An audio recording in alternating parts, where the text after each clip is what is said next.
हमारे बुजुर्ग और भाइयों, इस जलसे में मैं खास करके खड़ा हूं क्योंकि एक बड़ी लड़ाई के बाद में, करीब 25 साल की लड़ाई के बाद में, हमने इस चुनाव के अंदर ये मौका लिया कि भाई हमने किसी भी हालत में अन्ना साहब के साथ में खड़ा रहना चाहिए।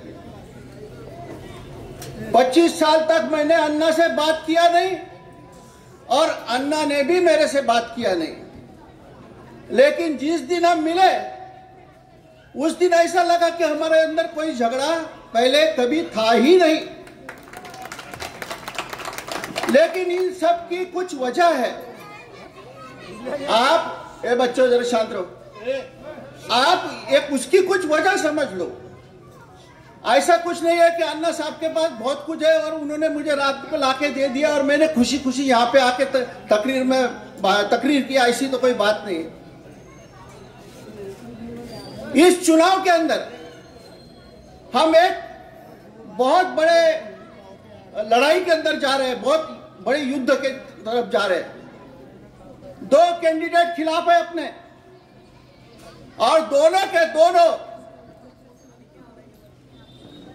इस तरीके से बर्ताव कर रहे हैं कि जिसके वजह से 2 समाज के अंदर तेढ़ निर्माण हो।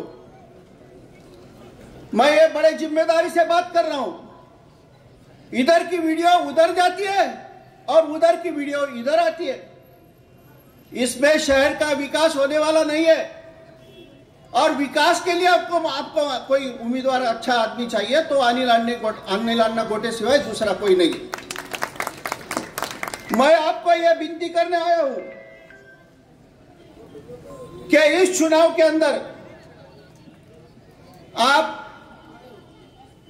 किसी भी हालत में अन्ना साहब को चुनाव जीता दीजिए। हमारे उधर हम आए दिन देख रहे कि कितने बड़े पैसे के थैले खोले जा रहे हैं, और ये थैले खोल खोल के मतदारों को लुभाया जा रहा है। लेकिन मेरी उधर भी विनती है कि भाई आप किसी के पैसे पे मत जाओ, क्योंकि महानगर पालिका के अंदर हमने जो भ्रष्टाचार देखा वो शायद पिछले 70 साल के इतिहास में कभी नहीं देखा होगा। इतना जबरदस्त भ्रष्टाचार हमने देखा। आज का चुनाव हमारे ही पैसे से हमारे साथ खेला जा रहा है। और दूसरी बात मैं बोलना चाहता हूं कि जिनको हमने पिछले चुनाव में 2019 में चुन के दिया, उन्होंने पिछले 5 सालों में किसको समर्थन दिया? इसके बारे में आप गहराई से सोचो, और यह सोचना आपके लिए जरूरी है, क्योंकि हम लोग जमहूरियत चाहते हैं, और जमहूरियत टिकाने के लिए हम बीजेपी के खिलाफ है। कहीं भी ऐसा वाकया होता है कि जहां पे हिंदू मुस्लिम की तेड़ हो सकती है, उस जगह पर हमारा अखबार हो या हमारे ख्यालात हो, उसके जरिए से हम लोगों के बीच में जाते हैं और शांति और अमन का राज कैसा रहे, इसके लिए हम कोशिश करते।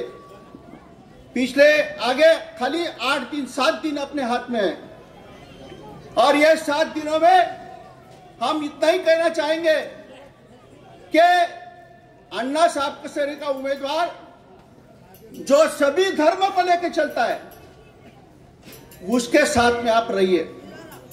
ऐसा नहीं है कि चुनाव के टाइम अपना धर्म दिखा के वोट लेना और ऊपर जाके किसी और को मदद करना। यह जो पिछले 5 सालों में बात हुई है, इसके ऊपर आप गौर करो। हम उधर जाते हैं तो कुछ लोग हमको बोलते हैं कि आप हिंदुत्व नहीं मानते क्या?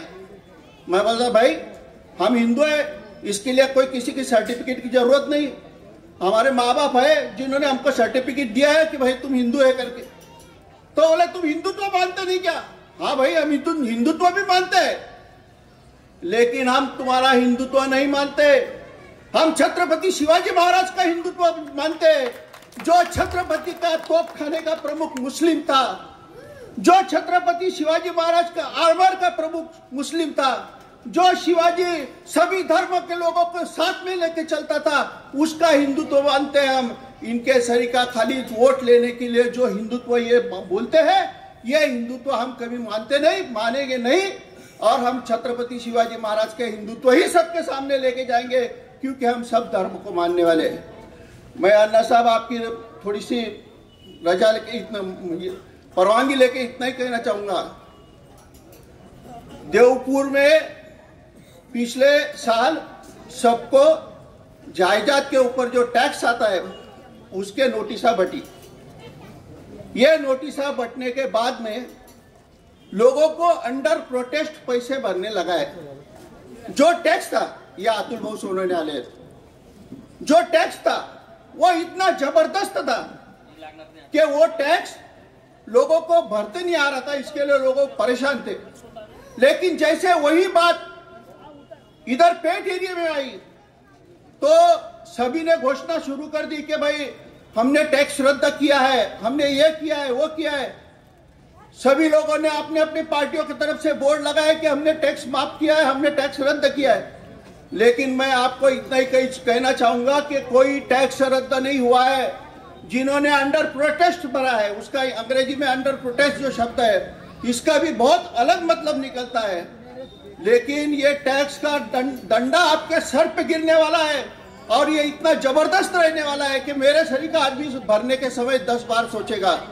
अगर आपको ये टैक्स के डंडे से अगर दूर भागना है, ये टैक्स का डंडा आपके सर पे से हटाना है, तो आपको अन्ना शरीर के आदमी को जो सभागृह में सक्षम तरीके से बोल सकता है, उसके शरीर के आदमी को आपको भारी अक्षर से चुन के लाना बहुत जरूरी हो गया।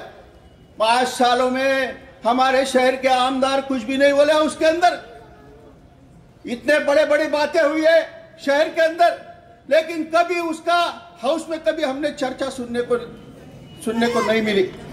मैं यही कहूंगा कि अन्ना साहब सरीका अच्छा बोलने वाला आदमी आप चुन के दीजिए। वक्त बहुत कम है, मुद्दे बहुत है, शहर के अंदर बहुत है। अरे भाई, जब चालू सीमेंट कंक्रीट की रोड उखड़ जाती है तो फिर क्या शहर के काम के बारे में बोलना। कंक्रीट की रोड बोले तो 30 साल रहने को होना, लेकिन यहाँ पर 30 दिन भी कंक्रीट की रोड रहती नहीं है।